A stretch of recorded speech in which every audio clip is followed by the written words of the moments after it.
नमस्कार दोस्तों, मैं doctor Manoj Kumar electro homeopathy. आइए हम बात करते हैं आज बांझपन के बारे में। बांझपन किसे कहते हैं, इसका कारण क्या है और इसका इलाज क्या है। इलेक्ट्रोपैथी में इसका इलाज क्या है। बांझपन इसे कहते हैं जिस स्त्री ने कभी भी गर्भधारण नहीं किया हो उसे बांझपन कहते हैं। बांझपन होने के निम्नलिखित कारण हो सकते हैं, जैसे कि गर्भाशय का छोटा होना, योनि द्वार का तंग होना, गर्भाशय से पस टाइप का आना, या गर्भाशय से सफ़ेद पानी जैसे लिकोरिया है, गाढ़ा गाढ़ा रक्तस्राव आता है, ये भी कारण हो सकता है। गर्भाशय में कोई ट्यूमर वगैरह होना, या गर्भाशय का मुंह या यूरिन स्टेट होना, या आकृति का बढ़ जाना, या पीसीओडी का होना, गर्भाशय का छोटा या गर्भाशय का अभाव भी बांझपन का कारण हो सकता है। जिन महिलाओं के लिए नवजात कभी कभार जन्मावस्था में गर्भाशय का विकसित ना होना या गर्भाशय का ना बढ़ना भी इसका कारण हो सकता है। कोई ट्यूमर वगैरह भी इसका हो सकता है। मासिक धर्म का आगे पीछे होना भी इसका कारण हो सकता है।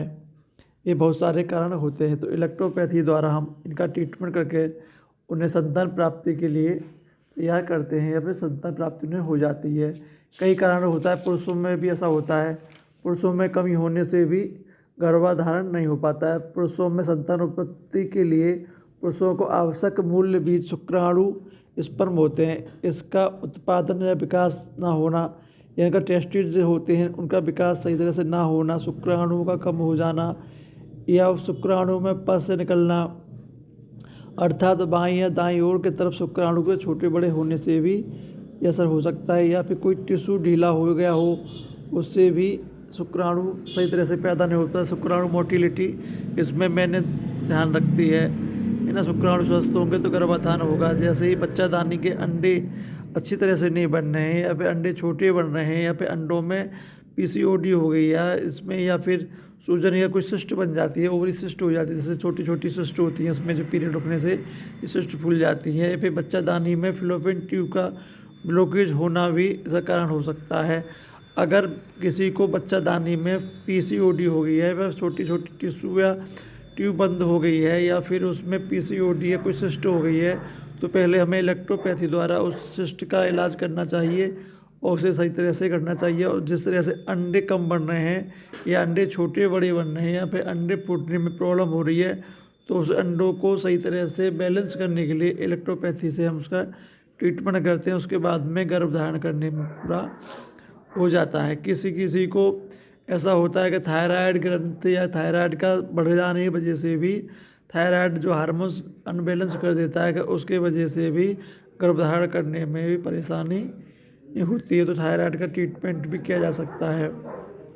उसके बाद में हम पीसीओडी वगैरह है, इसका ट्रीटमेंट करते हैं। और होता है कि संबंध बनाते समय अगर पेट में दर्द होता है, या बेचैनी होती है, या फिर कोई क्लोट्स हो जाता है, उस तरह से भी होता है। जब शुक्राणु पूरी तरह से बच्चादानी या अंडे के पास नहीं पहुंच पाते हैं, शुक्राणु बीच में ही ख़त्म हो जाते हैं, तो ये भी गर्भधारण ना होने का कारण हो सकता है। शुक्राणु का पूरी तरह सुचारू रूप से ना होना। पुरुषों के शुक्राणु स्वस्थ होने चाहिए, पेल्विक एरिया में होना चाहिए, यूरेटर सही तरह से पास होना चाहिए, यूरेटर में भी कोई परेशानी नहीं होनी चाहिए। तो ऐसा होता है। पुरुषों में शुक्राणु कम होने के कई कारण हो सकते हैं। उन्होंने बचपन में कोई गलती की हो, या फिर हस्तमैथुन वगैरह किया हो, उसकी वजह से भी पुरुषों के शुक्राणु कम हो सकते हैं। मधुमेह के कारण भी शुक्राणु कम हो सकते हैं। इस वजह से औरतों में पीसीओडी होती है, कोई गांठ बन जाती है, तो उसका ट्रीटमेंट पहले फर्स्ट करना चाहिए, उसके बाद में ही इसका सही तरह से ट्रीटमेंट किया जा सकता है। तो इलेक्ट्रोपैथी द्वारा हम क्या करते हैं, पहले जो परेशानी होती है, जैसे पीसीओडी हो गई या फिर गर्भधारण करने में प्रॉब्लम हो रही है, तो उसका हम इलेक्ट्रोपैथी मेडिसिन से उसका ट्रीटमेंट करते हैं। उसके बाद में ही गर्भधारण की क्षमता पूरी तरह से हो सकती है। अगर आपको इलेक्ट्रोपैथी ट्रीटमेंट देना है तो आप इसमें स्त्रियों के लिए बहुत ही अच्छी मेडिसिन होती है आपकी C1 मेडिसिन। इलेक्ट्रोपैथी में एक महिलाओं के लिए फीमेल रेमेडी है, जिसमें कि पेट में दर्द होना, या पेट में, या फिर महीना का सर्कल का सही तरह से ना आने को सही तरह से कंट्रोल करती है C1। इसमें हम C2 भी दे सकते हैं। C2 जो है महिलाओं के लिए बहुत ही रामबाण का अच्छा काम करती है।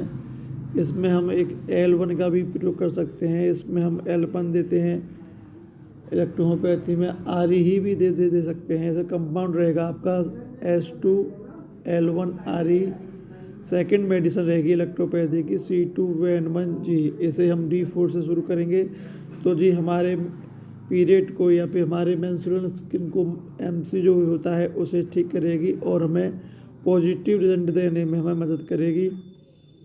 तो आप हमसे या इलेक्ट्रोहोम्योपैथी का ट्रीटमेंट लेना चाहते हैं तो हमारे दिए गए नंबर पर हमसे कांटेक्ट कर सकते हैं। हमारे यहाँ पर बहुत सारी महिलाओं को खुशखबरी प्राप्त हुई है। PCOD है या फिर आपका ओवरी सिस्ट है, ओवरी में फॉरवर्ड वगैरह है, तो उसका भी ट्रीटमेंट हमारे यहाँ सफलतापूर्वक किया जाता है।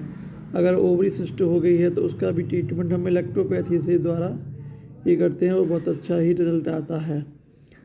तो आप हमसे या ट्रीटमेंट लेना चाहते हैं तो हमारे दिए गए नंबर पर हमसे कांटेक्ट कर सकते हैं या फिर हमारे क्लिनिक पर आकर हमसे विजिट कर सकते हैं। तो हमारे दिए गए नंबर पर हमसे कांटेक्ट करें, हमारे चैनल को लाइक करें, चैनल को सब्सक्राइब करें। धन्यवाद।